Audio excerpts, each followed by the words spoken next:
Hello সকলকে, সবাই কেমন আছো? ক্লাস শেষে আমি আর ঋত্বিকা চলে এসেছি শিয়ালদা স্টেশনে।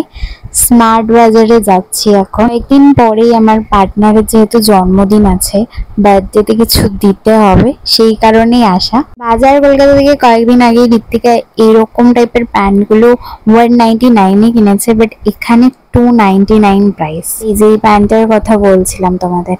এখন চলে এসেছি মেন্স সেকশনে কালেকশন দেখার জন্য। প্রথমত তো আমার এখানকার কালেকশনগুলো একটুও ভালো লাগছে না, তার উপরে এই জামাটার প্রাইসটা দেখে তোমার অবস্থা খারাপ হয়ে গেছে, অনেক দাম।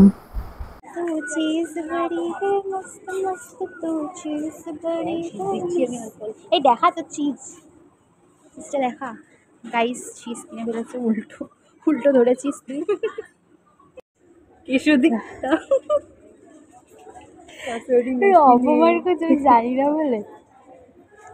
আমি আর ঋত্বিকা নিয়ে নিয়েছি মেয়োনিজ। এই দিকটাতে রয়েছে পাস্তা আর এই সাইডে রয়েছে স্যুপ। আমি একটা পাস্তার প্যাকেট নিলাম আর ঋত্বিকা নিয়েছে দুটো স্যুপের প্যাকেট। এখানে রয়েছে কাসুন্দি আচার। কি বলছিস? এই তো পিসির কাসুন্দি চা। আকাশটা সত্যি খুবই সুন্দর লাগছে, বিশেষ করে ওই জায়গাটা দেখ। টিয়াকে আমি আগের দিনকে জিজ্ঞেস করছিলাম যে তুই কখনো রথতলা রথের মেলায় গেছিস, ও আমাকে বললো ও নাকি আসেইনি কখনো। আমি তো শুনে অবাক। আগের বছর আমার রথতলা রথের মেলায় আসা হয়নি, কারণ শ্রীরামপুরের মিন্ট্রার ওয়্যার হাউসে আমি কাজ করতাম, তোমরা সবাই জানো।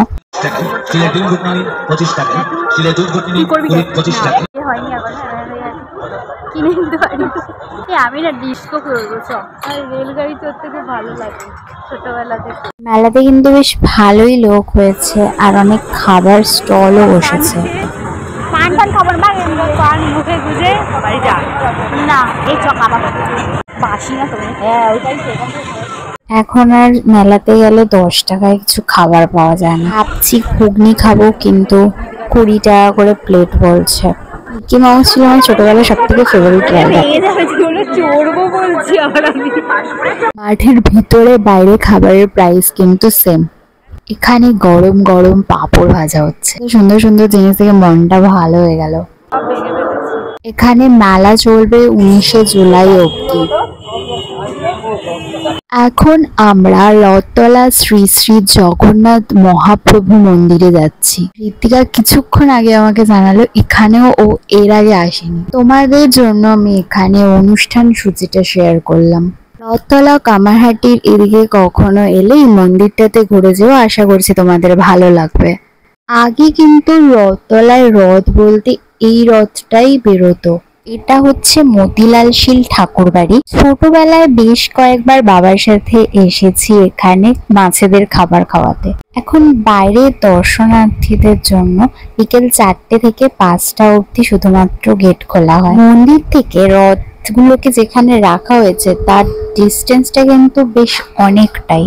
আমার আর ঋত্বিকার ভীষণই খিদে পেয়ে গেছে, কারণ আমরা শুধুমাত্র ট্রেনে একটা অরিও বিস্কুট খেয়েছিলাম দুজনে মিলে। এখানে প্রসাদ দিচ্ছে, তো আমি আর ঋত্বিকা দুজনে মিলে নিয়ে নিয়েছি প্রসাদ। ময়ূর লাইটিংটা কিন্তু খুবই সুন্দর লাগছে দেখতে। এখানে প্রচুর মাল শাক কুমড়ো রাখা হয়েছে, বোধহয় ভোগ দেওয়া হবে। এখানে বিভিন্ন অনুষ্ঠান হচ্ছে আর এই জায়গাটা দেখো কি সুন্দরভাবে ডেকোরেট করেছে। আমরা বেলঘড়িয়া স্টেশন থেকে হাঁটতে হাঁটতে অনেকটাই চলে এসেছি। এখন আমরা চলে এসেছি রথতলা জাফরানি রেস্টুরেন্টে। বেলঘড়িয়ার 17 পল্লীতে যে খাদ্য মেলাটা বসেছিল সেইখান থেকে আমরা জাফরানি স্টল থেকে চিকেন মোমো খেয়েছিলাম। তো তারপর থেকে আমরা ডিসাইড করেছিলাম যে জাফরানি রেস্টুরেন্টে গিয়ে খাবো। ছোটর ওপরে রেস্টুরেন্টটা কিন্তু বেশ সুন্দর করে ডেকোরেট করেছে।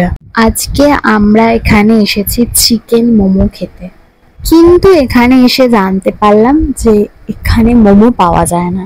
সেই মুহূর্তেই আমার মনে হচ্ছিল যে এখান থেকে বেরিয়ে যাই, কিন্তু মনে হলো যে আমরা অনেকক্ষণ ধরে অনেক জায়গা ঘুরছি আর খিদেও পেয়েছে, সেই কারণে এখান থেকে অর্ডার করলাম এগ চাউমিন। চলে এসেছে আমাদের এগ চাউমিন।